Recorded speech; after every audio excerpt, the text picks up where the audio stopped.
When I was growing up, my dad and I lived with my grandparents.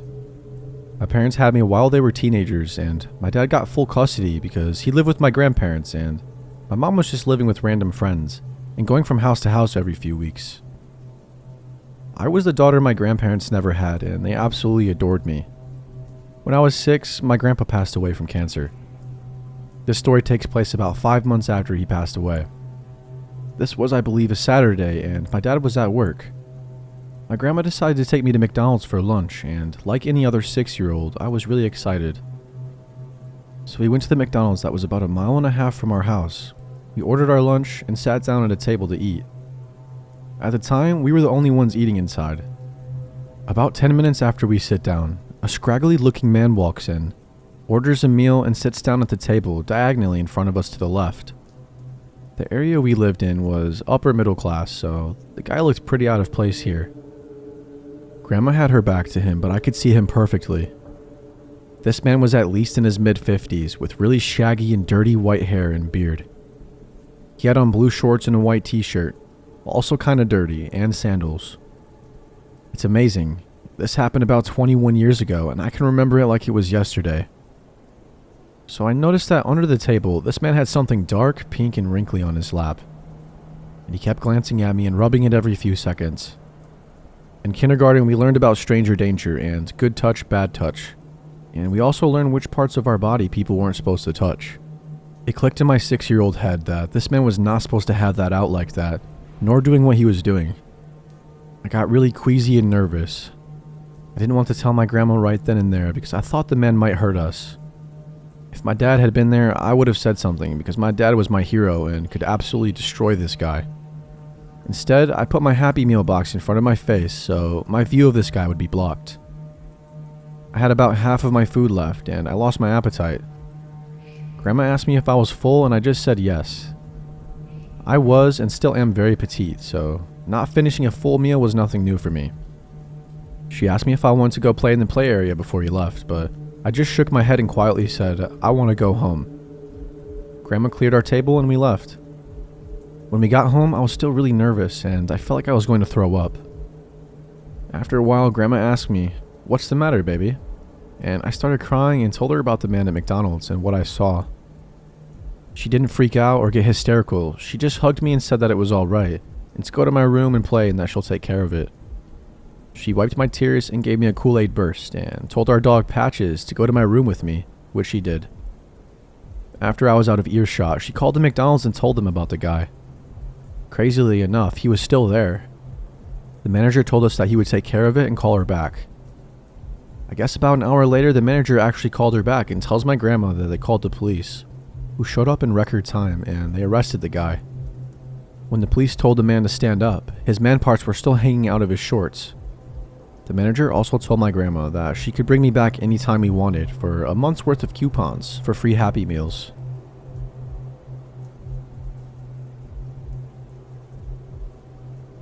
So this happened about a year ago and it's still pretty freaky. For context, my friend and I are both 22-year-old women. My friend Anna and I were bored one weekend and decided to go to a popular beach to take some pictures and just mess around. So we took pictures and had a really lovely day. And on the way back, we were starving, so we decided to stop at McDonald's in the beach town. This town is like really famous and nice, and all the celebrities live here and it's beautiful. There's also a super famous restaurant right off the highway on the beach that's known for celebrities and rich people going to. This McDonald's was directly across the street from the restaurant. Since so many famous people go to this restaurant, and it's on a pretty busy road, most of them have drivers that take them, usually in big black Escalades. The drivers would usually hang out in the parking lot of the McDonald's while they ate across the street. Anna and I didn't know this at the time, we just wanted a McFlurry. So we go to McDonald's, and right when we go out of the car, my friend starts acting really weird. She like triple checks that the car's doors are locked and grabs her fancy camera to bring inside. I asked her what was up, and she says there was a group of guys, the drivers, standing in front of the McDonald's, smoking and staring at us, and it was giving her the creeps. I'm a pretty chill and trusting person, so I didn't think much of it. It's a busy place in a super nice town, so I'm not worried. We go in, and there are a few people in there about our age. We get our food and sit at the table to eat. One of the drivers comes in and sits a few booths down with his back to the wall, right where he can see us. My back is to him, but Anna gets really creeped out and wants to leave. This guy isn't eating or anything, he's just staring at us. Again, this is a pretty crowded McDonald's and one of the nicest towns in Southern California, so I feel pretty safe. Living in South Central, you get used to the odd creep every once in a while. Still, Anna was freaked out, so I agreed to go. I just had to use the bathroom first. It was one of those McDonald's where the counter and main dining room were in one big room. Then there was sort of a hallway off to the side of the counter with more seating and the bathroom at the end, way in the back. There was also a door going outside right next to the bathrooms. The bathroom has only 2 stalls. I just walked into the first stall, not really paying attention to whether or not anyone else was in there. So I'm doing my thing, and then I hear the door open, and I hear Anna call my name. At this point, I'm really confused, since she's supposed to be watching our stuff. And I'm like, yeah, what's up? She asks, are you okay? Yeah, I'm just peeing, I reply. She was like, oh, okay, and just stands there in the doorway. After a second, I hear her leave, and I'm thinking that was pretty weird. So I walk out of the bathroom and see her waiting by the door with all of our stuff in her hands. I asked her what was going on and why she came in the bathroom. She just looks at me, really panicky, and she was like, we need to leave right now. At this point, I'm still not afraid, just confused. We rush out to the car, and she starts telling me what happened. It turns out when I walked into the bathroom, the creepy driver followed me in there a little bit after. I don't remember hearing him come in, but maybe I did and just assumed that someone had either been in the stall next to me and was leaving, or had just come to check their makeup or something. And I'll be honest, I really wasn't paying attention. I do know for sure that I wasn't aware anyone had entered the stall next to me, because he didn't close the stall door when he came in. She was on her phone, so she didn't see him follow me either. However, a young guy did notice it and went up to my friend and asked if we knew the driver. Frantic, she told him that we did not, and that's when she ran to check on me. He was in the stall next to me with the stall door open. It was a large handicap stall, and he wasn't making a sound. She came in and didn't see him, so she called my name to make sure I was alive, and he almost immediately rushed out of the stall past her. She was in utter shock and didn't know what to do other than gather our things and prepare to run. When we went to her car, he was sitting in his big black car with tinted windows next to us, still staring. We sped off, and when we got home, we called the McDonald's to let them know what happened. They didn't really seem to care. And then we called a non-emergency sheriff line to report it as well, which was closed. Thank you, Malibu, for nothing. Eventually, my mom went full-on mama bear and threatened to blast it all over social media that they didn't take my report seriously, and she got a hold of someone at corporate from there. They checked the cameras and they saw the guy follow me in. A police report was made, so hopefully this never happens to anyone else again. Thank God nothing actually ended up happening, but it's still really scary. The guy was sitting in his car just staring at us when we left, and who knows what he was planning on doing.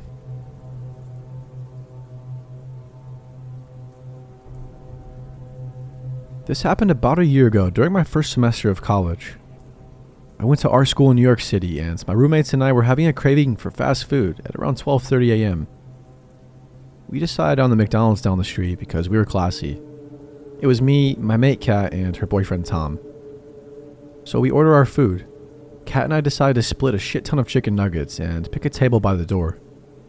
Tom and Kat are sitting next to each other, holding hands as couples do. And I'm sitting there being that awkward third wheel and forcing nuggets down my esophagus. In walks a slightly disheveled gentleman who starts to wander aimlessly in the direction of the register. We think nothing of him at first. I watch as he goes to order his food, and I turn my back to my friends to chat. Suddenly, and before I knew it, Kat mutters, "Hey, behind you." Not very long after, I turn around and there's this slightly creepy looking gentleman. This time, he's holding a flashlight. I turn back around to Kat and shrug, figuring it's just some harmless weirdo. I then feel a tap on my shoulder, so I turn around again and the guy asks, "Hey, the light isn't working in the men's room. Can one of you hold the flashlight while I use the toilet?" Seriously? Kat, being the nicest and most outgoing person in the friend group, responds first. "Maybe you should tell an employee that the lights don't work. I bet they could figure that out for you." He then says, "I'll only be a minute," and he holds the flashlight out to us. "Could one of you just hold this while I pee?" he insisted. Tom answered next as I was determined to ignore the man. No, just go ask an employee to fix the lights. But I'll only be... That's when I interrupted him with a firm F off. It was a weird situation, made only weirder when, as we were leaving, Kat said, he never even went into the bathroom in the first place, so how would he know that the lights don't work?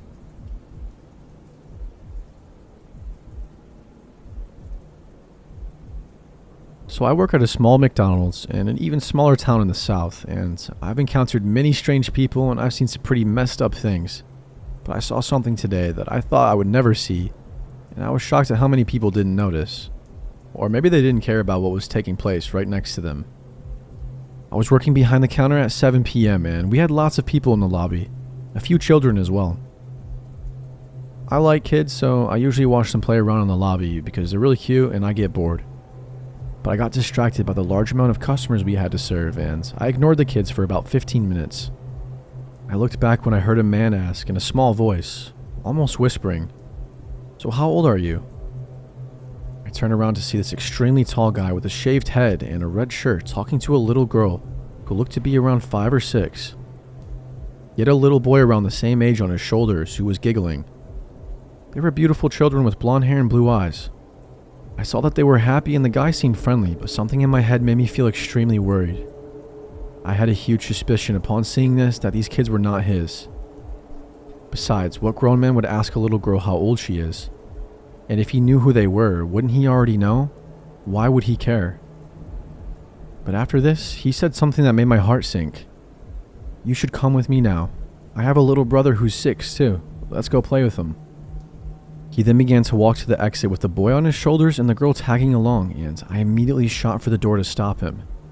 Just as a lady with blonde hair came out of the bathroom shouting, "Hey, where are you guys going? Get over here." The tall guy froze with eyes as big as saucers. He was clearly petrified. The lady then scooped up the little girl on her arm and reaches for the boy, as the guy lets him down, stammering, "Oh, I was just playing with the kids. They're really nice kids. I just really like kids." All at once with a nervous smile. The blonde lady then faked a smile back, but still had eyes that clearly said, "Stay the F away from my children, you creep." Her mouth ended up saying, "Oh well, I'm glad you had a nice time, but we need to go order now," and led her kids to the back of the restaurant. The guy then hurried out of the front exit, and the lady clutched her kids close to her the entire time she was there, even in their booth. If I ever see that guy at work again, I will immediately call the cops on him. Who knows what would have happened to those kids if I wasn't looking, or their mother hadn't come out of the bathroom at that very second. I think it's awful that she left her kids unattended in a full restaurant lobby, but no one deserves to lose their children to a disgusting creep with a sick grin like that.